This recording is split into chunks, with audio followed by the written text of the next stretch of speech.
but I don't know how. Come on, that's desperation. When the doctors can't do it, you can't get a loan for this. Come on, you don't know nobody else that can help you but God and God alone. Jesus. Hallelujah. Desperation. Jesus. Desperation. There's a posture of desperation and there's a sound of desperation. Yes.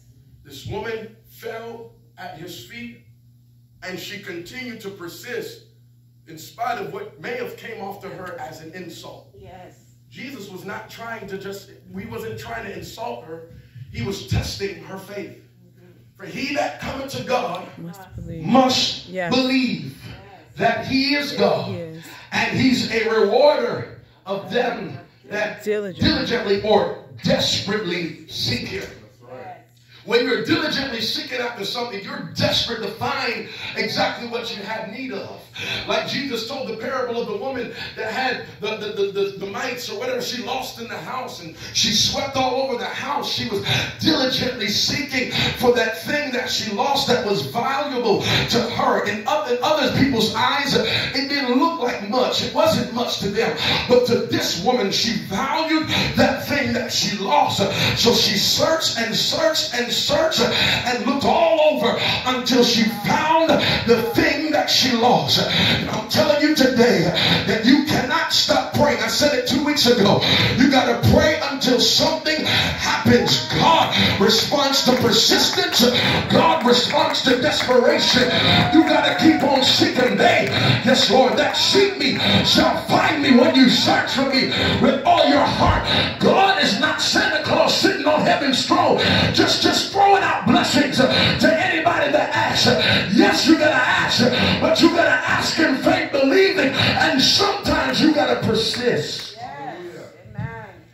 Don't you think reason why God hasn't sent all the people in here yet that we're praying for? Don't you think the reason may be because he's looking at our desperation? He's listening for our desperate prayers. He's waiting to see if can you still hold on to faith even when it doesn't happen on your time clock. Can you still pray? Can you still worship? Can you still dance? Can you still preach hard? Can you still sing hard? Can you still run the aisles when nobody else is here, when nobody's looking? Come on, can you still do it until you get to the place that I promised you? Can you still persist? Can you still give me all you got while you wait? God is not punishing us when he's having us wait. He's just testing our faith. Amen. He's strengthening, rather, our faith. That's right. You can't, I'm going to say it again, you can't have a testimony without a test. That's right. If God, the first year that we came here, God just filled this house with people, is that, yeah, it's a testimony, but did you really go through a test? No. Think about it. That's a miracle, but is that so much a testimony? Where was the test? Where was the trial? Where was the dry place? Where was the hardship? Where was, amen, when we had people from the city coming trying to shut down our progress? Come on, that was a test. We had to go through the fire. We had to go through some things in order to purify us, to cause us to have patience, and cause us to be resilient, and cause us to keep on pursuing until we see victory on the other side. Hallelujah. So right now is the process. God is building the testimony. So when we finally get to it, we can say it's nobody but God and God alone. If God gave you the miracle immediately, you might have an opportunity to take the credit and say, look what I did. And I worked hard and I did this, that, and the third in order to get what I needed. But I'm telling you, when you got into a place when nobody else can do it and you're desperate and God sends the miracle out of your desperate cry, amen, then you can lift your hands and say, had it not been for the Lord on my side, had it not been for his faithfulness, had it not, come on here, that's when you can lift your hands and show sign and give a testimony, because only God can do it. Only God. So I got to move here. So this woman was desperate. She got in a posture of desperation. She lifted up her voice and continued to persist in desperation. The Bible says that Jesus responded to her the second time, said, for this saying, go thy way, the devil is gone out of thy daughter. Yes. Can you imagine? Look at here. She left her house. Her daughter was possessed. She goes back to her house. Her daughter is healed. You missed it. She left her house. Her daughter was demon possessed, going crazy. She got back to her house. Her daughter was healed. That's right. Can I tell you, based on the desperate cry that you lift up in this place today, you might have left your house with some situations, some things out of place, out of order, some things that are driving you up the wall. But I'm telling you today, if you can lift up a desperate worship, a desperate cry, if you can lift your faith in this house, in God's house, by the time you get back to your house, God, I feel you in here. I'm speaking in this moment right here. Somebody lift your hands. If you can praise and persist in spite of what you feel, in spite of what's going wrong, by the time you get back to your house, God will take care of everything that you need. Come on, in a moment, instantaneously. Thank you, Jesus. And when she came to her house, she found the devil gone out. Yes. And her daughter laid upon the bed. Thank you, Jesus. Normal, stable. Thank you, Jesus. Thank you, Jesus. Because of her desperation. See, the difference between us and this Syrophoenician woman, we know who God is. We worship this God. We praise this God. We have the Holy Ghost. We got all that we need. This woman only heard about Jesus. Yes. She never came in contact with him. She never experienced a miracle from him. She just heard about Jesus. Right. But based off of what she heard, she said, if he can do it for them, I'm going to get desperate enough until he comes sees about me. Amen. I don't care where, she said, I don't care where I came from. I don't care my background. I don't care how I grew up. I don't care if I'm not like him or like the Jews. I don't care. I got a need, and I need God to show up right now on my behalf. That's right. She got in the posture. Jesus. She made her request known. Could have walked away with an attitude the first time she got denied. But she persisted until she got the answer. Amen.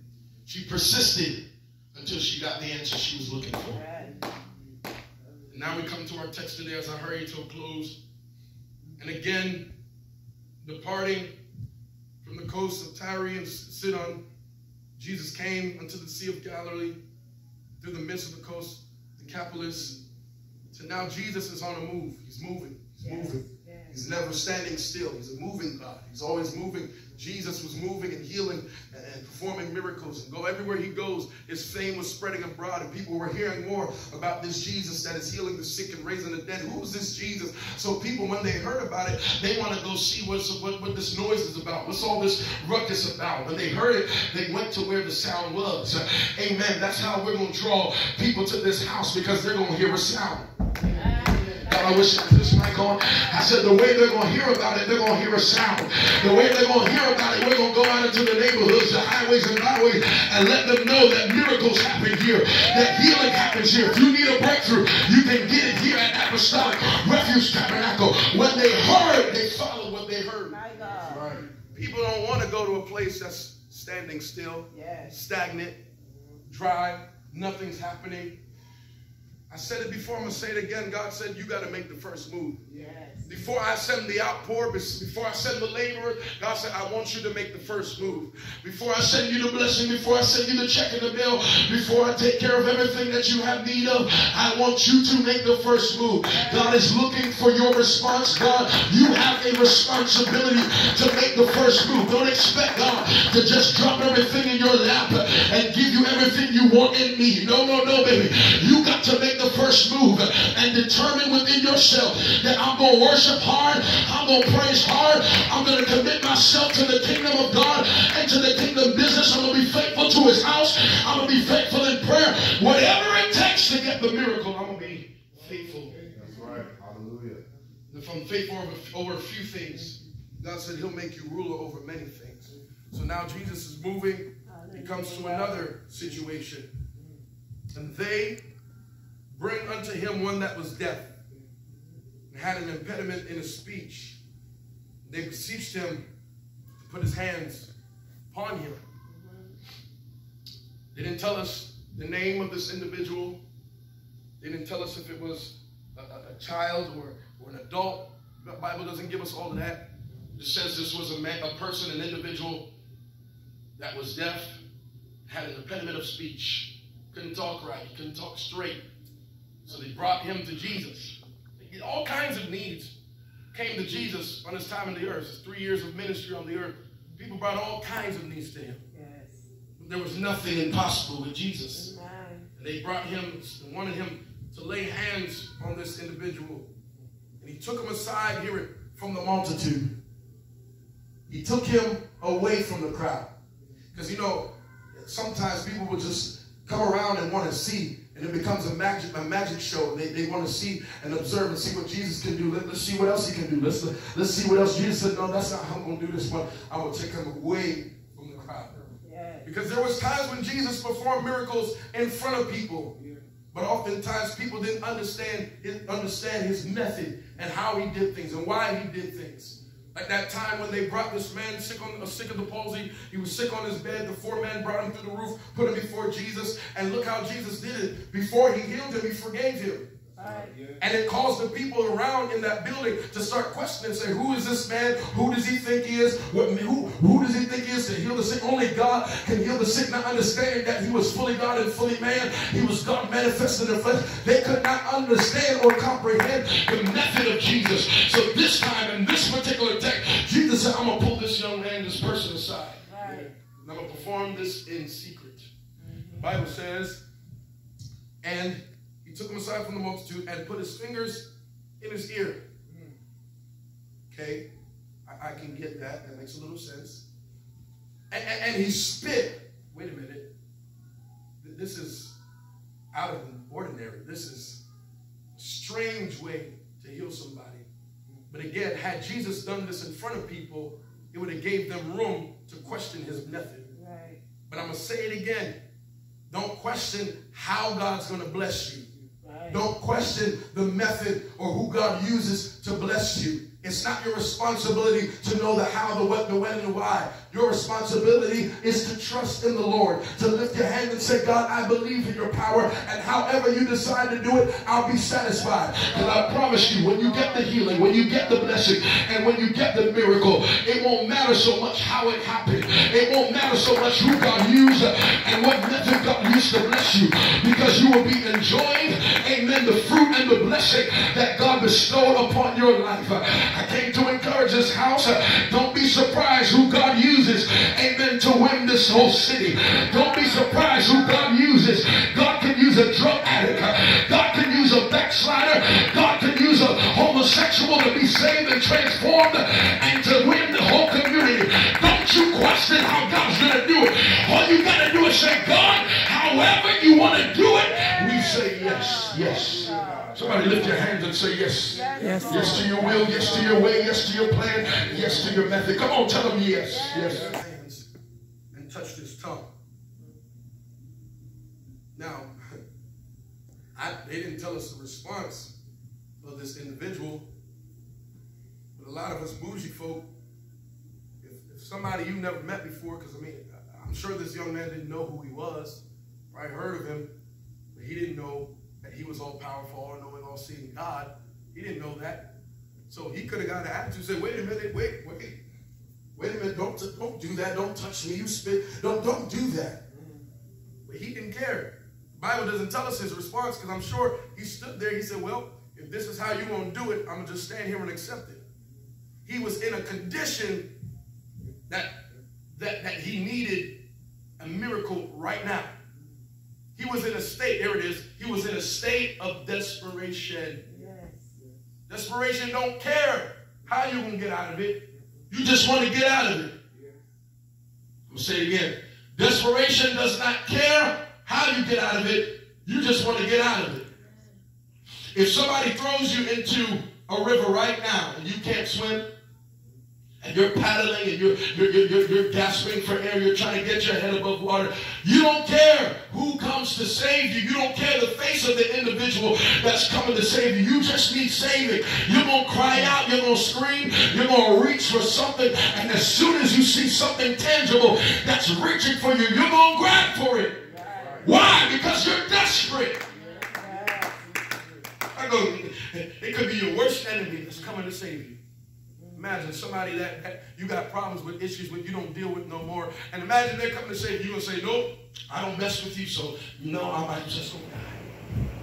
No, You're not going to care about your problems and what dealings you had with this individual before. You have a need to be saved, so you're going to reach for what you see. So here, Jesus takes an orthodox route to heal this man, and the Bible doesn't give us the response of the man. Because if there was a response, it would have changed his whole story. He just took it. The Bible said, and Jesus looked up to heaven, and he sighed and said, I'm not going to pronounce that again. I said it wrong the first time. Interpreted to be open. Be open. Be open. His hearing, be open. And straightway. Everybody say immediately. Immediately. Everybody say right away. Right away. His ears were open. And the string of his tongue was loosed. And he spake plain. Immediately, straightway, his ears were open. The string of his tongue was loose, and he spake plain. Immediately. Somebody say immediately. Somebody say it doesn't take God long to move. However God decides to send the miracle, he's going to do it in his time and in his will. And I'm just going to praise him because he's able. Straightway. And here, my focus verse here. And he charged them. Now, this is not the first time that Jesus told the ones that received the miracle not to tell anybody. He charged them that they should tell no man. But the more he charged them, so much the more, a great deal, they published it, they spoke of it, they told of it. They were beyond measure astonished, saying, He hath done all things well. Giving glory to God. He maketh both the deaf to hear and the dumb to speak. Now, sometimes when I'm reading the text, I think about that text, and maybe I think a little bit different. But for me, when I'm reading this, I can't help but think to myself, Jesus, what did you expect? What did you expect? And I'm not, not being disrespectful, but it's just sometimes I'm thinking like, well, he's telling them not to tell anybody. But this man didn't tell us how long, but I'm sure if they brought him to Jesus, he must have been dealing with this for a long time, probably all his life. Everyone that had a need in the Bible, in the text, in the Word of God that shows us in the New Testament where Jesus healed and did perform miracles, opening the sight of the blind, raising the dead, they were in that condition for quite a while. So anybody here can relate. If you've been in a state where you can't help yourself and you can't get out of what you're in and you really, really badly want it, and Jesus comes by and immediately heals you, delivers you, sets you free, does something that you've been praying for years, don't you think you won't show sign that you're grateful? I mean, am I the only one here? I'm thinking to myself, Jesus told them, don't tell nobody, don't tell nobody. But then they continue to share it because they're amazed. They've never seen anything like this before. They've never heard about anybody that can do something like this before. And I'm telling you, that's why I gave this message today to the church.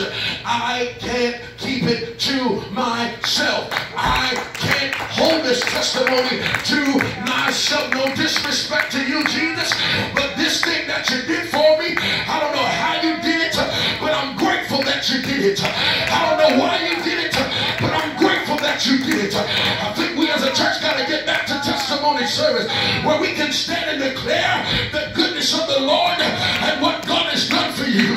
Because sometimes as a church we can get amnesia and forget what God has done for you last month, last year, 3 years, 10 years ago. But sometimes you got to stand and remind yourself